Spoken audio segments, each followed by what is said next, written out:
Hello students, welcome to easy PG maths by Vaishali Gupta. और आज हम फिर एनालॉगी के एग्जांपल्स डिस्कस करेंगे, नंबर एनालॉगी के। ये कुछ एग्जांपल्स मैंने किसी बुक से लिए हैं, तो लेट्स डिस्कस देम और इनका सोल्यूशन निकालने की कोशिश करते हैं। 83 और 3 रिलेटेड है, 28 और 4 रिलेटेड है। हमें ऐसा रिलेशन 5 के साथ निकालना है। तो अगर आप देखें तो आपको अगर स्क्वायर्स याद हों तो हमें पता है कि 3 की पावर 4 देख के ही पता चल रहा है 3 की पावर 4 होता है 81, राइट। तो अगर 81 को 83 बनाना है तो हमें क्या करना है, बेसिकली +2, राइट। अब 4 की पावर 4 होता है हमारा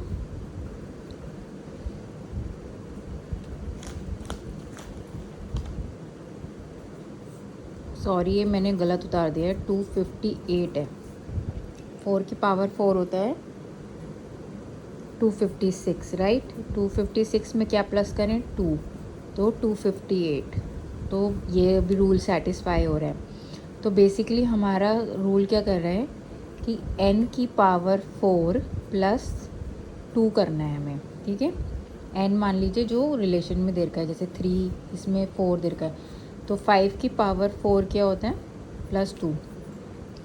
तो 5 की पावर आपको अगर मैं अभी भी कहूँगी कि आप जितनी जल्दी पावर्स और ये सब याद कर लेंगे उतनी जल्दी आपको क्वेश्चन सॉल्व करने में इजी होगा। और प्लस प्रैक्टिस से आपको खुद स्ट्राइक होने लगता है एकदम से कि ये बन रहा है 625 + 2 दैट इज 627। ये हमारा ऑप्शन हो गया सी।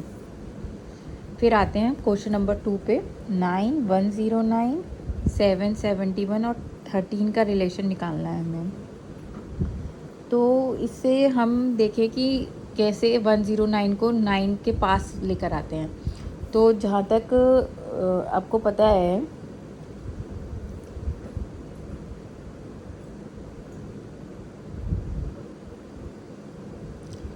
अगर हम 9 को 12 से मल्टीप्लाई करें तो 9 2 8 9 10 108 + 1 करें तो हमारा आंसर आ रहा है 109, जो ये सेटिस्फाई कर रहा है।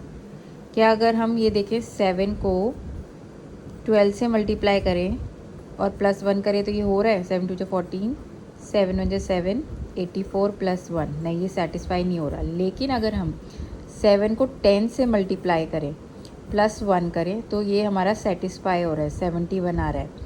तो ये क्या है, बेसिकली अगर आप ये देखोगे हमारे को ये देखना है कि ये कैसे निकालें।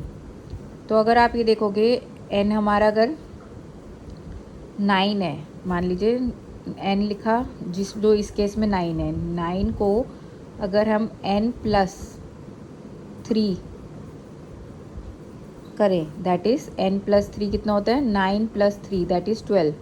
तो 12 9 × 12 + 1 तो हमारा आ रहा है 109। सेम रूल अगर हम 7 में लगाते हैं तो इस केस में n 7 हो गया, 7 + 3 + 1 दैट इज़ 7 × 10 + 1 70। तो ये हमारा रूल सेटिस्फाई कर रहा है, 71 सॉरी। तो इससे हम देखते हैं 13 को सेटिस्फाई करके देखते हैं। 13 + 3 कितना होता है, 16 16 × 13, राइट। 16 × 13 होता है हमारा 208 + 1 दैट इज़ इक्वल टू 209। तो ये हमारा हो गया डी ऑप्शन। आप ये मैं इस टाइम लेके समझा रही हूँ, लेकिन जैसे जैसे आपको जितनी आप प्रैक्टिस करेंगे आपको खुद स्ट्राइक होने लग जाएगा और आपको टेबल्स अच्छे से याद होंगे तो बहुत जल्दी ये सॉल्व होंगे क्वेश्चंस। अब आप ये देखिए 12 1764 और 16 का निकालना और 85284।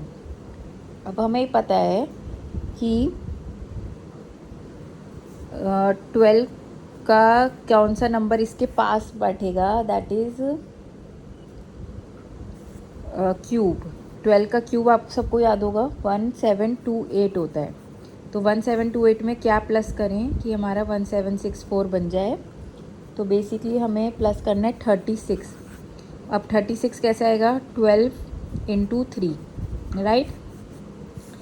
मतलब n की पावर अगर n हम 12 ले रहे हैं तो n की पावर 3 + n × 3, राइट। अब ऐसी अगर 8 में देखते हैं, 8 की पावर क्यूब क्या होता है 512, और 512 में हमें क्या प्लस करना पड़ेगा जो 528 बन जाए। 512 में हमें क्या प्लस करें कि हमारा ये बन जाए 16, राइट। तो इस केस में क्या होगा, इसमें n की power cube plus n into 2, right. अब हमारे को ये तो समझ में आ रहा है कि ये n की इंटू 3 हो रहा है, n इंटू 2 हो रहा है, तो रूल्स तो सेटिस्फाई नहीं हो रहा। अब हम क्या करें कि ये n इंटू 3 कैसे निकलेगा। अगर हम n को अगर हमारे इस केस में n क्या था 12 को बाय 4 करते हैं तो ये हमारा 3 आ जाता है। यहाँ पे अगर n बाय 4 करते हैं दैट इज़ हमारा पहले n क्या है इस केस में 8 बाय 4, तो हमारा 2 आ रहा है, इसमें 3 आ रहा है, तो हमारा रूल सेटिस्फाई हो रहा है। तो बेसिकली हमारा रूल बना है n cube plus n into n by 4, right. तो इस केस में 16 का cube plus 16 into 16 by 4 that is equal to 16 into 4। तो अगर हम 16 का क्यूब इंटू 16 प्लस 4 करेंगे तो हमारा 16 का क्यूब होता है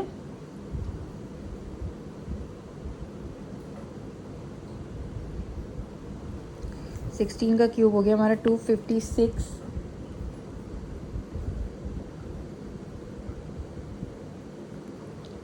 36 इंटू 16, 6 6 जा 36, 6 5 जा 30, 33, 6 2 जा 12, 34 15 और 2 5 6 दैट इज़ इक्वल टू 6 7 8 9 10 4096, और हमें 16 इंटू 4 करना है। तो ये हो गया 6 4 1 64 plus 64 that is equal to 10 16 4 1 60, जो हमारा डी ऑप्शन है। आई होप आपको मेरी एक्सप्लेनेशन समझ में आई हो, और अगर आपको मेरी वीडियोस अच्छी लगती हैं तो प्लीज़ मेरे चैनल को सब्सक्राइब कीजिए, और आपको अगर कोई भी डाउट है तो आप प्लीज़ कमेंट सेक्शन में मेंशन करिए, मैं उस डाउट को सॉल्व करने की कोशिश करूँगी। Thank you.